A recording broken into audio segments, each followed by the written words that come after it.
जी, मेरा नाम जवेद अली है। मैं चौकीदार की नौकरी करता हूँ एजुकेशन डिपार्टमेंट में।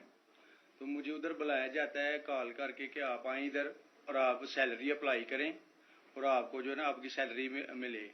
मैं उधर गया हूँ और मुझे उधर सुबह 11 बजे से लेके तकरीबन 3 साढ़े 3 बजे तक बैठाया जाता है। आप बैठो, करते हैं तकरीबन उधर 4 बजे के करीब 7-8 पुलिस वाले आते हैं।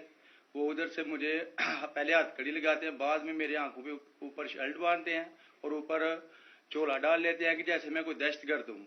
ठीक है। उधर से मुझे प्राइवेट गाड़ी में उठाते हैं और ले जाते हैं नामलूम जगह पे। उधर जाके मेरे ऊपर मार्क्स चढ़ा होता है, आंखें बांधी होती हैं। तकरीबन 7-8 बंदे होते हैं वो जो मुझे जाते फर्श पे लटा देते हैं और मारना शुरू कर देते हैं कि तुमने उस्मान डार ने तुमसे कितने पैसे लिए नौकरी दिलवाने के लिए।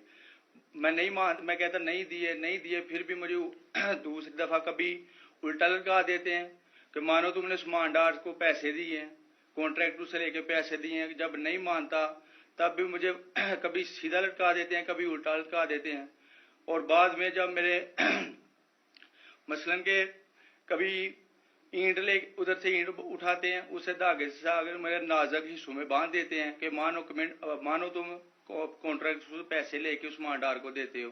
कपड़े उतारते हैं, बताओ। बाद में मुझे नंगा करते हैं, कपड़े उतारते हैं, कपड़े उतार के उधर फर्श पे बिठा देते हैं कि मानो तुमने उस्मान डार को पैसे दिए। जब नहीं मानता तो फिर उधर से कहते हैं कि एक डाला भेजो, इसकी बीवी को उठाओ, इसके बच्चे को उठाओ और इधर उसको लाकर उसको बरहना करो, उसकी वीडियो बनाओ, फेसबुक पे डालो और ब्लैकमेल करो। तब उधर से जाके जब मेरी फैमिली आई तब मैं उधर से टूटा, उनके आगे रोया कि अब आप बताएं कि मैंने क्या करना है। उसने कहा कि आप 164 के बयान दिए और ये कमेंट मेरे कह रहे हैं कि आपने ये पैसे ठेकेदारों से लेके उस्मान डार को दिए।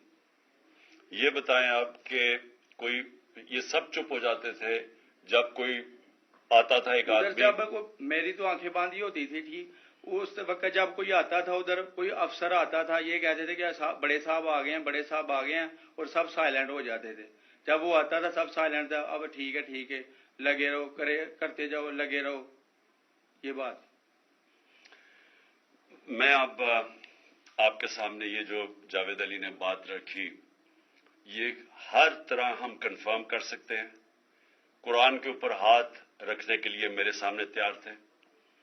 ये उस्मान डार को फंसाने के लिए, इसको करप्शन केसेस में लाने के लिए, ये सारी चीज, ये जो इससे 164 का बयान दिलवाया गया और फिर बीवी बच्चों को साथ वाले कमरे में ला के इनको कहा कि उसको नंगा करेंगे। ये सीधी बात बताए, बीवी को कहा कि उसको नंगा करके उसकी तस्वीरें बनाएंगे और फिर फेसबुक पे चलाएंगे। मैं आज अपनी बड़े रिस्पेक्ट से मैं अपनी अदलिया से, मैं अपनी चीफ जस्टिस साहब से कहना चाहता हूं कि देखें, मैं अब से नहीं, जब से हमारी हुकूमत गई है, मैं तब से कहता रहा हूं कि हमारे बुनियादी हकूक की हिफाजत कौन करेगा। शहबाज गिल को उठाया, उसको टॉर्चर किया गया, उसको नंगा किया गया, उसको लटकाया गया ऊपर, उसको मारा गया। उससे बयान दिलवा रहे थे कि इमरान खान के खिलाफ स्टेटमेंट दो, जो इसको कह रहे थे उस्मान डार के खिलाफ स्टेटमेंट दो। उसको मैं तब भी, मैंने सिर्फ एक मेरे मुंह से निकल गई और उससे मैं निकल गई कि हम जिस जज ने उनको रिमांड दिलवाया था वापस, शहबाज गिल को वापस जेल में, जब वो टॉर्चर हुआ था, तो मैंने कहा कानूनी कार्रवाई करेंगे। मेरे ऊपर कंटेम्प्ट नोटिस किया गया, लेकिन कोई किसी ने एक कस्टोडियल टॉर्चर सारी दुनिया के अंदर मना है, कस्टोडियल टॉर्चर के ऊपर कुछ नहीं हुआ। फिर आजम स्वाति को उठाया गया और सारी कौम के सामने जो आजम स्वाति ने अपने जुबान से बताया कि उसे किया क्या गया, एक ट्वीट के ऊपर, उसका सिर्फ एक ट्वीट कर दी थी उसने कि NRO2 बाजवा ने दिया, जो सब कौम जानती है। उसके ऊपर जो उससे किया गया, फिर वीडियो भेजी गई उसकी बीवी और उसकी बेटी को। ऐसी चीजें इस मुल्क की तारीख में कभी नहीं हुई, या मैं तो नहीं कभी सुनी थी ऐसी चीजें। शायद दहशतगर्दों से होती हो, शायद कोई बाहर के जासूसों से होती हो, गद्दारों से, लेकिन अपने शहरियों को इस तरह करना इस मुल्क की तारीख में कभी नहीं हुआ। मैंने, जब मुझे गोलियां लगी, मैंने तब چیف جسٹس صاحب کو پہلے مخاطب ہوا، میں نے کہا دیکھیں جنہوں نے مجھے یہ قتل کرنے کی کوشش کیا وہ سارے اقتدار میں بیٹھے ہوئے ہیں. اس میں یہ جو ایک آدمی ڈرٹی ہیری جب سے جنرل باجوہ لے کے آیا یہاں تب سے یہ تشدد شروع ہوا ہے. شہباز گل کا، اعظم سواتی کا، مجھے گولیاں لگی. یہ جو داستان آپ سن رہے ہیں سوشل میڈیا کے بچوں سے پوچھیں جب سے یہ آدمی آئے ان سے اٹھ کے کیا ہوا. ان کو بند کمروں میں کپڑے اتارے گئے، ذلیل کیا گیا. ایک ماں باپ نے مجھے کال کی، انہوں نے کہا ابھی تک ان کا بیٹا نارمل نہیں ہوا. اس سے اوپر اتنا تشدد کیا کہ وہ ابھی تک نارمل نہیں ہوا. اور میں ان کو کہا جس طرح اس کو جاوید کو کہا میں نے سامنے آؤ. سب ڈرتے ہیں، نامعلوم افراد سے سب ڈرتے ہیں اور کوئی کسی قسم کی پروٹیکشن کسی کو نہیں ہے کیونکہ یہ قانون کے اوپر ہے. یہ جو مرضی کر لے، کوئی ان کو بچانے والا نہیں ہے. کوئی جاوید جیسے انسانوں کو جب یہ کرتے ہیں اس کو پھر دھمکیاں دی گئی کہ تم نے یہ بتانا کسی کو نہیں ہے، تو ہم یہ کر دیں گے، ہم تمہیں یہ مروا دیں گے. تو یہ اس ملک کی ہمارے پاس تو ایک ہی راستہ ہے اور مجھے پتا ہے کہ عدلیہ کے اوپر پورا اٹیک ہے یہ مافیا کا. یہ پولیٹیشین نہیں ہے، یہ مافیا ہے جو ٹیپیں بناتا ہے ججز کی، جو ہر قسم کی بلیک میل کرتا ہے. انٹیریئر منسٹر ٹیپ چلا رہا ہے کسی کی، یہ بالکل غیر قانونی چیز ہے.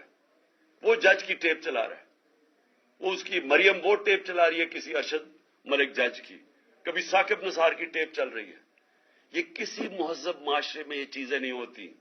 یہ کنٹرول کے لیے، عدلیہ کو کنٹرول کے لیے صرف یہ سارے حربے استعمال کیے جا رہے ہیں. میں آج اس پلیٹ فارم سے اپنے چیف جسٹس اور اپنی ہائر جوڈیشری کو امید تو صرف آپ سے رہ گئی ہے. اس وقت جو جس طرح کا ظلم کیا جا رہا ہے، یہ نامعلوم افراد جو کر رہے ہیں اس ملک کے ساتھ، اور خاص طور پہ جو ڈرٹی ہیریا ہے، میری ساری انہوں نے، یہ کیسے ہو سکتا ہے کہ میری جو ساری جے آئی ٹی کی رپورٹ تھی جو انہوں نے فورینسک ایویڈنس جمع کی ہوئی تھی وہ ساری ختم کر دی ہے. ان 4 آفیسرز کو پھر اوپر بٹھا دیا ہے جن کے اوپر پروسیکیوٹر جنرل نے کہا تھا کہ انہوں نے میری جے آئی ٹی کی ایویڈنس سیبوٹاج کرنے کی کوشش کی. اس نے ٹیررزم کورٹ کو بتایا، یہ ان کو واپس لا کے اوپر بٹھا دیا. یعنی اس سے انصاف ملے گا. ساری ایویڈنس ختم کر دی ہے تو ہمیں کدھر جائیں گے ہم؟ میری ریکویسٹ ہے چیف جسٹس صاحب، یہ جاوید علی کی اس کے اوپر موٹو ایکشن لیں، پتہ چلائیں کہ یہ کون لوگ ہیں. اور اوپر سے اس نے نامعلوم افراد نے اس نے سنا کہتے ہوئے کہ پولیس کے اوپر سارا الزام لگانا، پولیس کو پنچنگ بیگ بنانا اور کچھ نہ کہنا، نہیں تو ہم تمہیں یہ کر دیں گے، مار دیں گے.